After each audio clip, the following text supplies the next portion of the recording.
Now we have everything that we need to put together the model. So let's start up Rhino7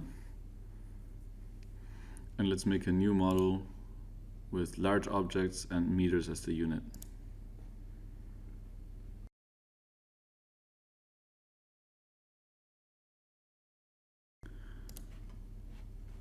Go to the layers that we exported. In my case, it's all the layers with final in the name. And then select the DXF file of the layer that you want to import first. And along with every layer that you import, also import the reference layer. So we have the reference point that we drew in QGIS to move around in Rhino. Select Import File.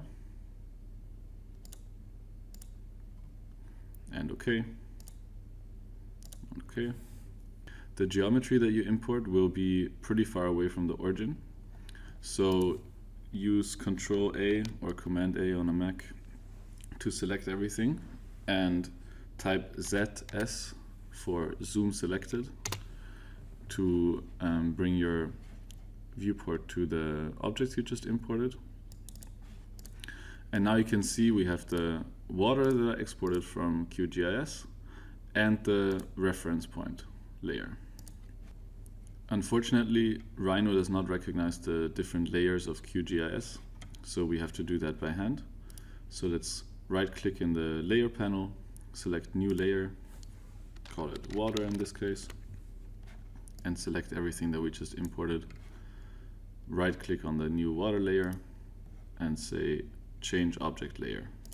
So now all the objects are on this water layer, and we can turn the visibility off for now. Let's take the next layer, in this case the trees, and again together with the reference layer, drag it onto the Rhino viewport, select Import File, OK, and OK. And we have all the tree data here. So again, we make a new layer. This time we'll call it Trees, and we'll select all the objects, right-click the Trees layer, Change Object Layer. And I'll repeat these steps for all the layers that we made.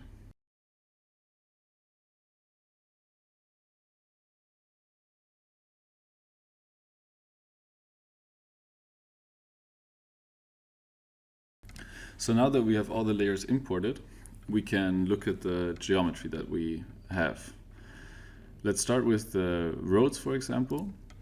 The geometry type that gets imported from QGIS is a hatch, as you can see here, if you select one of the hatches.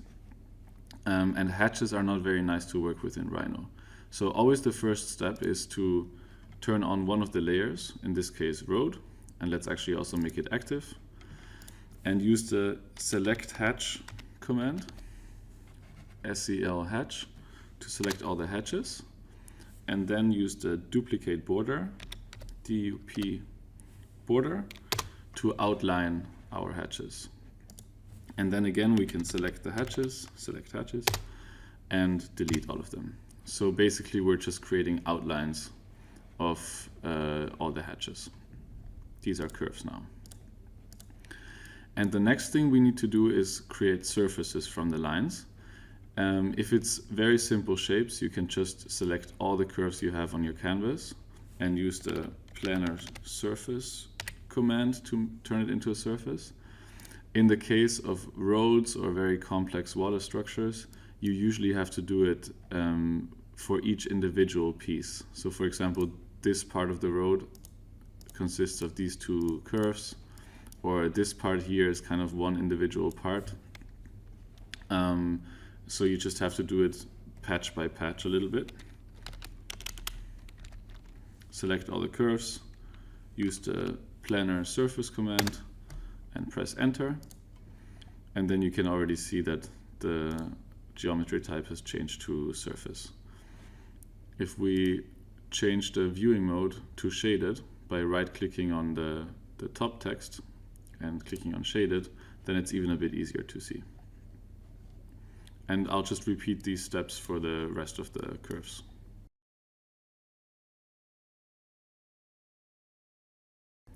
So now that the surfaces for the roads are complete, let's use the select curves command to select all the duplicated borders that we made earlier and delete them. So the road surfaces are finished now, and we have to repeat these steps for all the other layers that we imported. Just the building one works a bit differently, so we'll do that one last.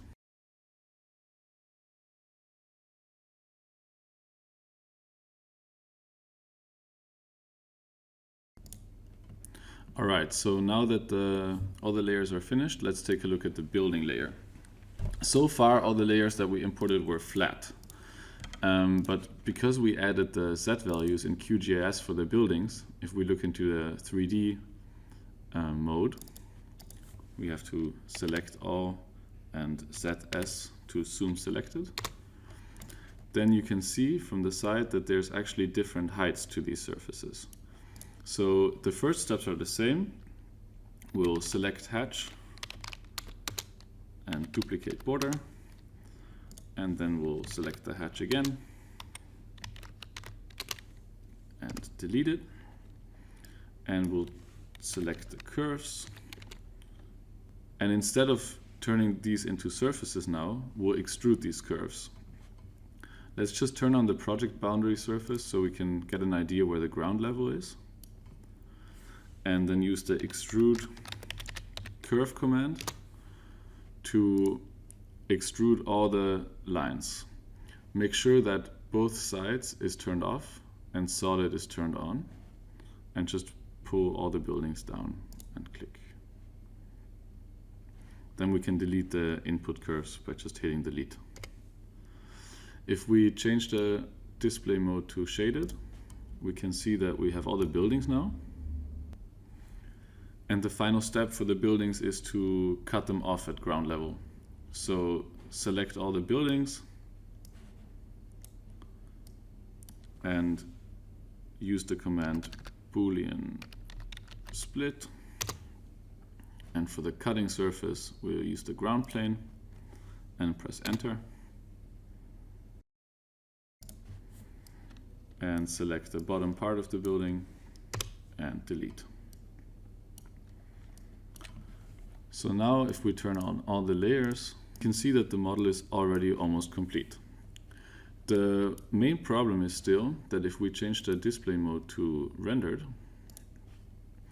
you can't read the roads or the water because they're all on the same height, they have no thickness and no color.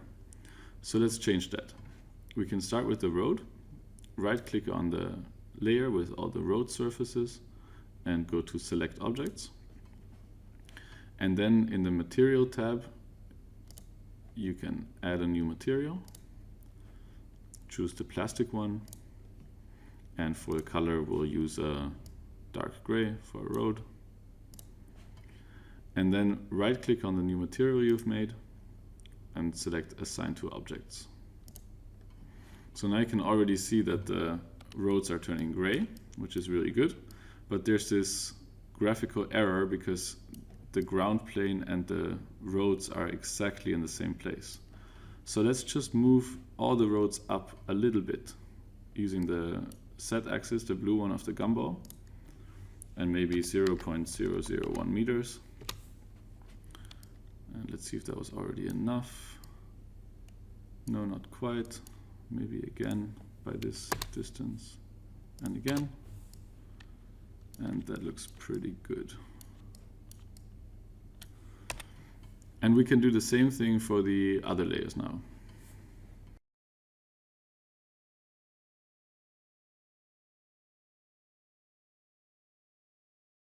Alright, so you can see it's already coming together a little bit. You can kind of read the bike paths, the water, and the roads. And here you have a couple of different options on how detailed you want to go.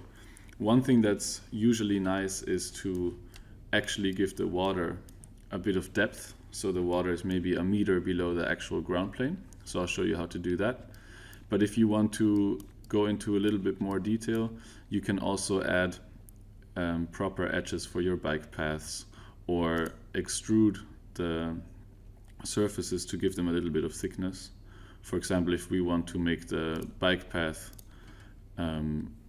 15 centimeters higher than the ground plane, we can select the surface, make sure you have the bike path layer selected, and use the extrude surface command to extrude the bike path. Again, make sure that solid is ticked on and both sides is off, and then give it a thickness. Let's do 15 centimeters. And then if we select that shape and we move it up 15 centimeters, then you can see that it has thickness now. And you can do this for all the other elements as well. If you extrude it, then it loses its color. So you can go back to the Materials tab, right click on the red material and say Assign to Object again, and then the bike path will be red again. And now I'll quickly show you how to make the water lower than the ground plane. Let's start by turning everything off that's not water or the ground plane.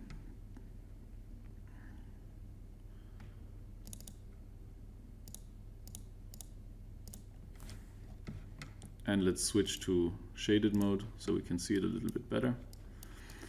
So the first step is to cut out all the water surfaces from the ground plane. And to do that, we have to extrude the water first and give it some thickness. So right click on the water layer, select Objects, and use the Extrude Surface command and extrude it, let's say 2 meters. And the surfaces we can get rid of now. Then again, right click on the water and select Objects. It will select all the newly made poly surfaces that we made, the solids, and let's move all of them up 1 meter. Basically, we want the water parts to intersect with the ground plane, like this. So 1 meter above and 1 meter below. Now we can select the ground plane and use the split command. And for the cutting objects, we'll right click the water again and select all the objects and then hit enter. And now we've cut the holes in the ground plane and we can get rid of all the little leftover pieces. So let's go to the project boundary and turn off the water layer and just delete all the small surfaces that we cut out.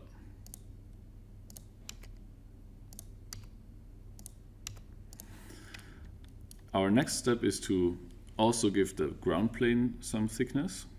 So we'll use the extrude surface command again and extrude the ground plane. Let's make it 5 meters. And again, we can delete the input surface. We don't need it anymore. Now we can turn on the water again, and it's still 1 meter above the ground plane now, and we want it to be maybe 1 meter below. So let's right click on water, select objects, and use the blue axis of the gumball and move it to -2 meters. So now you can see that the water is actually lower than the ground plane. If we turn on all the other layers and we go to rendered mode, then we can see that the water is now the way we want it. And if we want to make it blue again, we can just right click on water, select objects, go to the material and assign the blue material to the water again. It's maybe a bit too blue. So let's make it a bit lighter. That's better.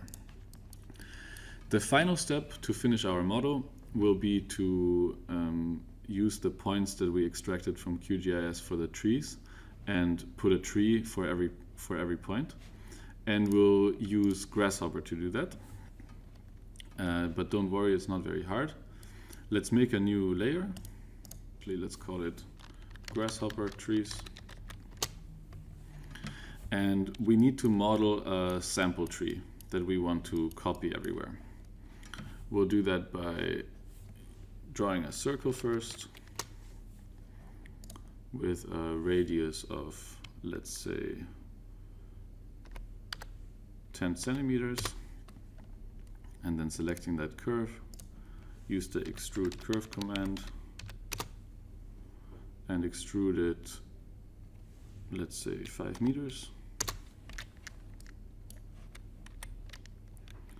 And we also want to make a sphere for the top part of the tree. So use the sphere command and create a sphere on top of our tree with a radius of, let's say, 2 meters. And now we have this very simple representation of a tree.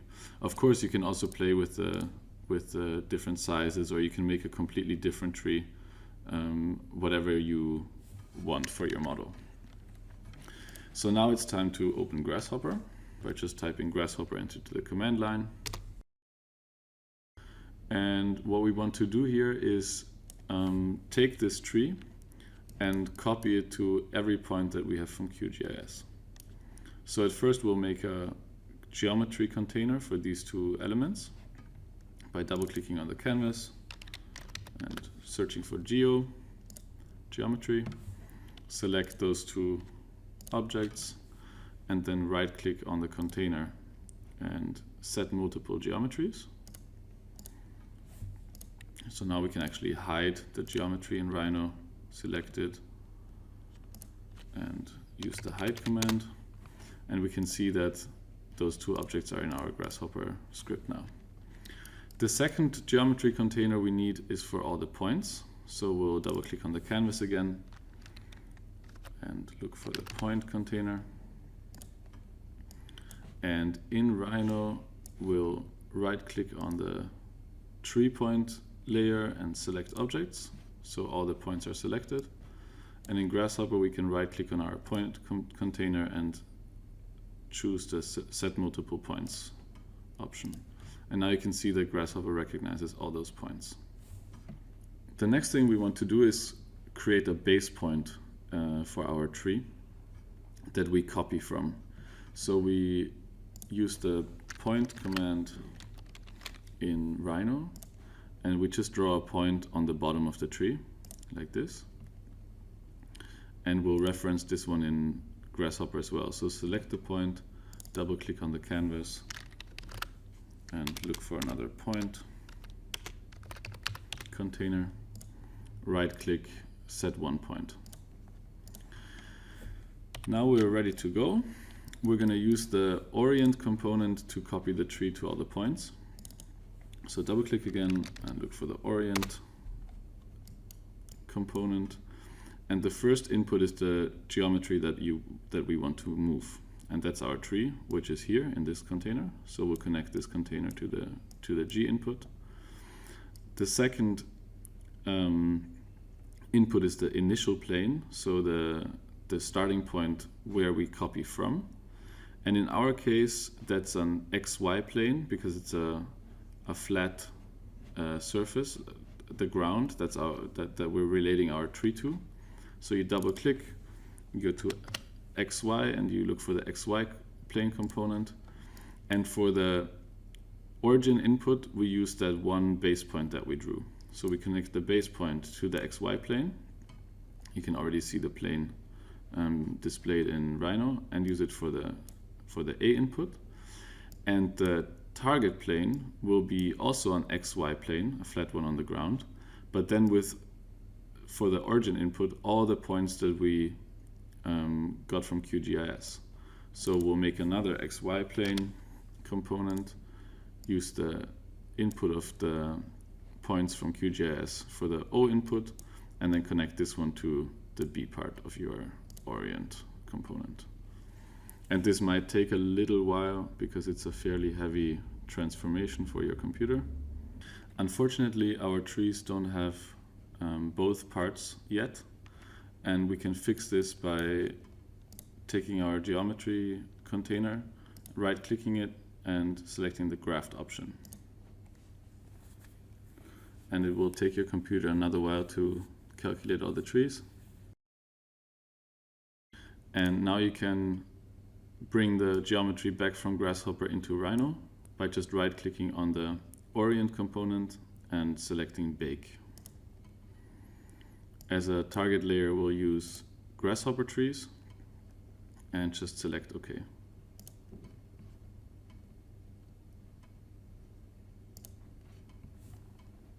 We can turn off the points and there you go. You have a model with trees in it. And a few last remarks. Of course, there's, for example, the greenery is still missing in this model, or you might be interested in some other specific data for your project. So whichever layers you want to export from QGIS, you can follow the same steps in Rhino to add them to your model. And you can also manually look through your model a little bit to make small changes. For example, here, the library, you can see that QGIS works with average roof heights. But of course, we all know that the library should have a sloped roof. So you can just manually change this in Rhino if you want to.